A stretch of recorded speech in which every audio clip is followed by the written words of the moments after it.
আসসালামু আলাইকুম। আলহামদুলিল্লাহ, গত ভিডিওতে আমরা বলেছিলাম যে মুরগিগুলোকে রাত্রে ভ্যাকসিন করব ইনশাআল্লাহ। তো যাই হোক, পরবর্তীতে আমরা রাত্রে খামারের মধ্যে চলে আসি। তো রাত্রে যখন আমরা খামারের মধ্যে আসি তখন প্রায় রাত্রে বাজে 9:30টার মতো। তো যাই হোক, পরবর্তীতে আমরা রাত্রে যখন খামারের মধ্যে আসি, আসার পরে আমরা প্রথমে আমাদের মুরগিগুলোর যে খাবারের পাত্র এবং পানির পাত্র যেগুলো ছিল ওগুলো একটা একটা করে উঠিয়ে ফেলি। তো ওগুলো উঠানোর পরে ওখান থেকে আমাদের যেই ব্রুডার শিট যেটা ছিল উপরে রাখা, তো ওইটা আমরা নামাই ফেলি। তো ওইটা নামানোর পরে মুরগিগুলোকে ব্রুডার শিট দিয়ে এক সাইডে নিয়ে রাখা দেই। তো এক সাইডে সবগুলাকে আর কি জমা করে রেখে দেই, যেহেতু এই জায়গাটা অনেকটা বড়। এখানে ভ্যাকসিন করতে হলে মুরগিগুলোকে প্রথমে এক সাইডে রাখা লাগবে, পরবর্তীতে আমরা মুরগিগুলোকে একটা একটা করে ভ্যাকসিন করে আমরা অপোজিট সাইডে দিয়ে দিব। তো যাই হোক, পরবর্তীতে আমরা মুরগিগুলোকে ওইরকম ভাবে রাখার পর আমরা এসে পড়ি আমাদের ভ্যাকসিন যেটা ছিল ওইটা আমরা পানির সাথে মিক্স করতে। আর এই ভ্যাকসিনটা হচ্ছে আমাদের মুরগিগুলোর প্রথম ভ্যাকসিন। তো প্রথম ভ্যাকসিন যেটা দেই ওইটা হচ্ছে রানীক্ষেতের ভ্যাকসিন, বিসিআরডিবি। তো আমরা বিসিআরডিবি ভ্যাকসিনটা পাই নাই, আমরা অন্য কোম্পানির, আলাদা কোম্পানির একটা ভ্যাকসিন নিয়ে আসছি যেটা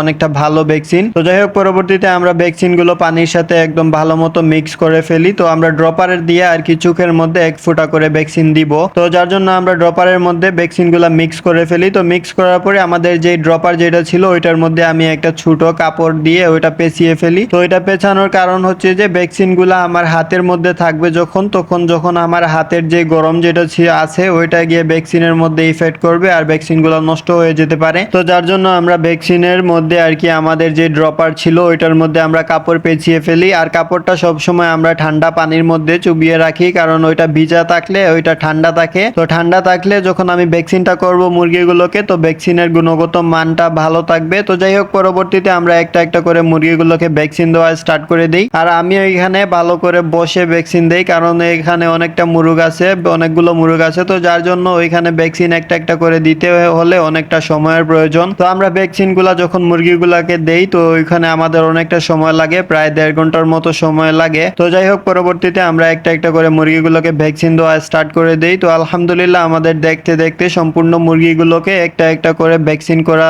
কমপ্লিট হয়ে যায়। তো তারপরে আমি আমার ব্রুডার শিট যেটা ছিল ওইটা আবার উঠিয়ে জায়গার মধ্যে রেখে দেই। তো রাখার পরে আমাদের মুরগিগুলা দেখলাম যে ওইগুলা মাশাআল্লাহ অনেকটা চঞ্চল ছিল, ওইগুলোর কোনো সমস্যা ছিল না। আমি যখন ব্রুডার শিটটা বাইরে আনি তখন মুরগিগুলো অনেকটা দৌড়াদৌড়ি করছিল, তো দেখতে অনেকটা ভালো লাগছিল মাশাআল্লাহ। তো যাই হোক, পরবর্তীতে আমি পানির পাত্রগুলো মুরগিগুলোকে দিয়ে দেই। তো পানির পাত্রগুলো আমি যখন প্রথমে তুলে রাখি, তো আমি যখন ভ্যাকসিন করছিলাম মুরগিগুলোকে তখন আমার ভাইয়ে পানির পাত্রগুলো ভালো করে সুন্দর করে পরিষ্কার করে রেখেছিল। তো আমি ভ্যাকসিন কমপ্লিট করার পরে আমি তারপরে ওষুধ মিক্স করে পানির পাত্রগুলোর মধ্যে পানি ভরে মুরগিগুলোকে দিয়ে দেই। তো দিয়ে দেওয়ার পরে মুরগিগুলো যেহেতু অনেক সময় ধরে তৃষ্ণার্ত ছিল, তো যার জন্য পানির পাত্রগুলা দিতেই মুরগিগুলা একদম পানি খেতে লেগে পড়েছে। তো যাই হোক, পরবর্তীতে আমরা খাবারের পাত্রগুলো দিয়ে দেই। তো খাবারের পাত্রগুলা দিয়ে দেওয়ার পরে সবগুলো মুরগি পানি খায়। তো পানি খাওয়ার পরে খাবার খেতে লেগে যায়। আর যখন মুরগিগুলা পানি এবং খাবার খাচ্ছিল তখন মুরগিগুলাকে দেখতে অনেকটা সুন্দর লাগছিল মাশাআল্লাহ। তারা অনেকটা চঞ্চল ভাবে অনেকটা মারামারি করে খাবার এবং পানিগুলা খাচ্ছিল।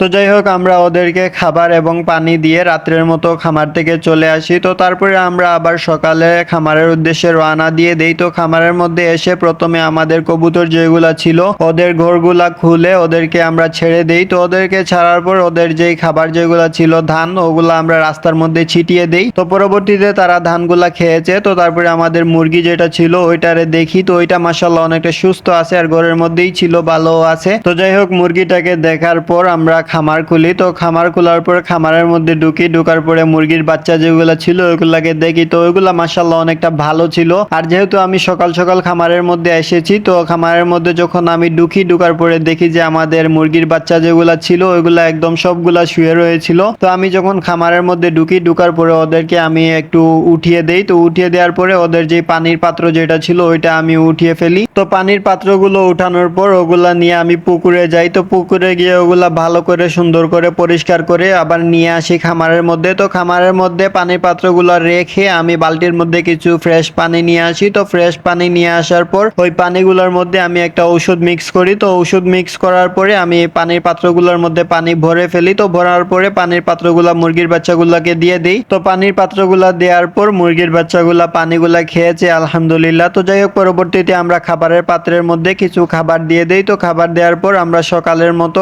খামার থেকে চলে যাই। পরবর্তীতে আমরা আবার দুপুরে খামারের উদ্দেশ্যে আসি। তো খামারের মধ্যে আসার সময় দেখলাম যে আমাদের যে কবুতর যেগুলা ছিল ওগুলা রাস্তার মধ্যে ধানগুলা খাচ্ছিল, তো দেখে অনেকটা ভালো লাগছিল। আর ওদের পাশে আমাদের যে মুরগি যেটা ছিল ওইটাও বসেছিল। তো যাই হোক পরবর্তীতে আমরা খামার খুলে খামারের মধ্যে ঢুকি। তো ঢুকার পরে আমাদের পানির পাত্র যেগুলো ছিল ওগুলো আমরা একটা একটা করে উঠিয়ে ফেলি। তো ওইগুলো উঠানোর পরে আমাদের মুরগির নিচে যেই কাঠের গুঁড়োগুলো দিয়েছিলাম তো ওগুলা আমরা আবার সুন্দর করে ওগুলা নাড়াচাড়া করে দিয়ে দেই। তো ওগুলা নাড়াচাড়া করে দেওয়ার কারণ হচ্ছে যেহেতু আমরা এগুলা গতকালকে দিয়েছি, তো আজকে যেই একদিনে যেই তারা ময়লা করেছিল তো ওগুলা আমরা যখন উলট পালট করে দিব তখন ওই ময়লাগুলো নিচে পড়ে যাবে আর যে গ্যাস যেগুলো হয়েছিল ওইগুলোও চলে যাবে। তো যাই হোক পরবর্তীতে আমাদের কাঠের গুঁড়োগুলো নাড়াচাড়া করে দেওয়ার পর আমরা পানির পাত্র যেগুলো ছিল ওগুলা নিয়ে পুকুরে যাই। তো পুকুরে গিয়ে ওগুলা ভালো করে সুন্দর করে পরিষ্কার করি। তো ওগুলা পরিষ্কার করার পর ওগুলা নিয়ে আবার আমরা খামারের উদ্দেশ্যে আসি। তো আসার পরে আমরা বালতির মধ্যে কিছু ফ্রেশ পানি ভরে ফেলি। তো ফ্রেশ পানি ভরার পর আমরা আবার খামারের মধ্যে যাই। তো খামারের মধ্যে গিয়ে আমরা পানির মধ্যে একটি ওষুধ মিক্স করি। তো মিক্স করার পরে ওই ওষুধের পানিটা আমরা পাত্রের মধ্যে দিয়ে দেই। তো পানির পাত্রগুলোর মধ্যে পানি দেওয়ার পর পানির পাত্রগুলো মুরগির বাচ্চাগুলোকে দিয়ে দিই। তো দিয়ে দেওয়ার পরে মুরগির বাচ্চাগুলো মাশাআল্লাহ পানিগুলা খেয়েছিল। তো তারপরে আমরা দেখলাম যে আমাদের যে খাবারের পাত্র যেগুলো ছিল ওগুলোর মধ্যে খাবার শেষ হয়ে গিয়েছিল। তো ওগুলোর মধ্যেও আমরা আবার নতুন করে খাবার ভরে দিয়ে দেই। তো যাই হোক আজকের ভিডিও আমাদের এতটুকু। আপনারা সবাই আমাদের জন্য দোয়া করবেন, আমাদের খামারের জন্য দোয়া করবেন। আল্লাহ তাআলা যেন আমাদের খামারে এবং আমাদের ব্যবসায় বারাকা দান করেন, আমাদের মুরগির বাচ্চাগুলোকে সুস্থ রাখেন। আপনারা সবাই দোয়া করবেন আর আমাদের চ্যানেলটা সাবস্ক্রাইব করবেন। আসসালামু আলাইকুম ওয়া রাহমাতুল্লাহি ওয়া বারাকাতুহু।